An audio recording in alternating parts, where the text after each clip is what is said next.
Daily use English words with Gujarati meaning. Let's start. First, lean means jukwu. Next, poverty means garibi. Next is concern means chinta. Next, aware means wakif. Next is compromise means samadhan.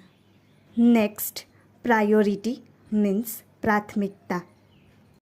Next is precious means kimti. Next, patient means jusso. Next, dedication means samarpan. Commitment means vachanbaddhata. Last but not the least word is impressed means prabhavit.